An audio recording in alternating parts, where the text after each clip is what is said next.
정현 최고위원 우재준입니다. 지난 7월 16일 기후에너지환경부 소속 청년 공무원이 사망했습니다. 지금까지 언론 및 사내 게시판 등에 따르면 과중한 업무와 내부 괴롭힘이 사망 원인으로 추정되고 있습니다. 이재명 대통령은 늘 공직자가 휴일이 어디 있느냐, 원래 24시간 일하는 것이다 라고 하면서 공직사회의 과로를 조장해왔습니다. 그렇다면 이번 사태에 대해서 이재명 대통령 일말의 책임감을 느껴야 하는 것 아닙니까? 이미 8월 3일 국가공무원 노조에서 해당 내용으로 기자회견을 했습니다. 근데 아직까지 이재명 대통령 아무런 언급이 없습니다. 민간 기업에는 그렇게 엄격하더니 자기 자신의 책임에 대해서만 관대해서는 안 됩니다. 오인의 명복을 빌며 공직 사회에도 충분한 권익을 보장받을 수 있는 환경을 만들 수 있도록 노력하도록 하겠습니다. 아울러 이재명 대통령에게 다시 한번 책임 있는 자세를 취할 것을 촉구합니다. 이재명 대통령 개정된 형사소송법에 대해서 안 읽어봤는데 검사는 수사하면 안 되냐 이런 이야기했습니다. 즉 기가 찼습니다. 국민들이 그렇게 반대하는 법안을 이렇게 강행 통과시켜 놓고는 이제 읽어보지 않았다 이런 이야기를 하고 있습니다. 앞으로 검경 합수본에 근거가 없어질 수도 있는데 그러면 중대범죄 수사는 어떻게 할 것이며 그렇게 했을 때 국민들이 볼 수 있는 피해에 대해서는 어떻게 할 겁니까? 이런 논란은 사실 성과급 파업에 대해서도 같습니다.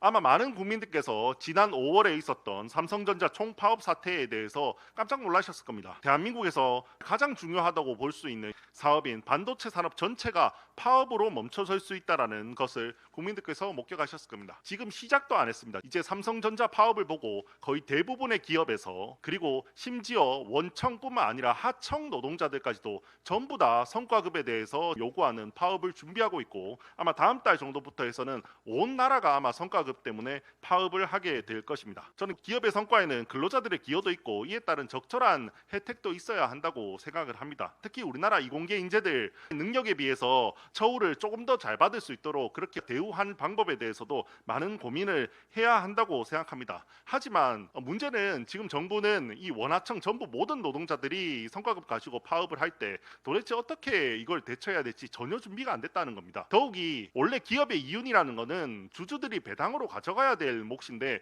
여기에 대해서 먼저 근로자들이 이렇게 가져가는 거에 대해서 상법과 충돌하는 문제 이런 것들에 대해서도 전혀 아무런 준비가 되어 있지 않습니다. 원래 성과급이나 기업이 어떤 데 투자하고 이런 것들은 이게 사업 경영상 결정이라고 해서 파업의 대상이 되지 않았습니다. 그런데 작년에 더불어민주당이 강행 통과시킨 노란봉투법에 이제 파업의 사업 경영상의 판단도 파업의 대상이 될 수 있다라는 조항을 넣어서 그것 때문에 이번에 성과급 파업이 일어날 수 있게 됐습니다. 근데 문제는 뭐냐면 당시에 사업 경영상 결정도 파업이 될 수 있다라는 조항은 법안 통과하는 당일날 넣었습니다. 당일날 갑자기 이 조항을 가지고 와서 이것도 그냥 넣어야겠다고 해서 넣어서 그때 당시에 전문가 분석 보고서도 한 개도 없고 이 부분에 대한 논의가 한 개도 되어 있지 않아서 우리 당은 적어도 이 조항만큼이라도 추가 논의가 필요하다. 이 조항이 미칠 수 있는 파급효에 대해서 좀 더 논의를 해야 된다라는 이야기를 했습니다. 근데 더불어민주당은 민주노총에서 요구한다고 급하다고 그냥 통과시켜버렸습니다.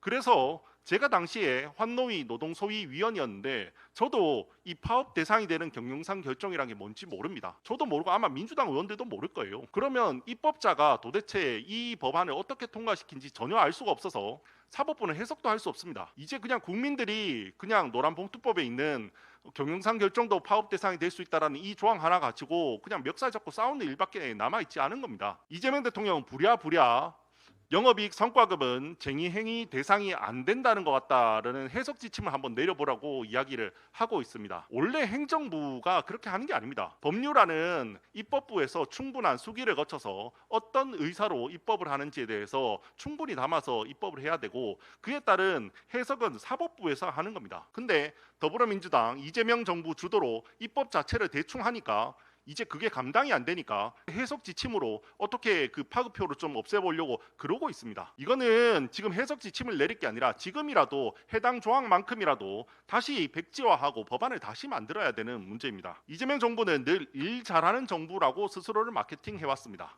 국민들께서도 이재명 대통령이 사실 범죄 혐의는 굉장히 많은 것 같은데 그래도 혹시나 일은 좀 잘하지 않을까라는 그런 생각을 하고 뽑아주신 분들도 있다는 건 알고 있습니다. 그런데 지금 주식, 부동산, 노동, 사법 시스템 도대체 어디에 이재명 정부가 유능함이 있는지 모르겠습니다. 이재명 정부는 무능하고 사악한 정부라고 생각합니다. 이재명 대통령 연임 개헌을 이야기하는데 연임 개헌을 이야기할 게 아니라 국민들께서는 이재명 대통령 뽑은 걸 후회하고 계실 거라고 생각합니다.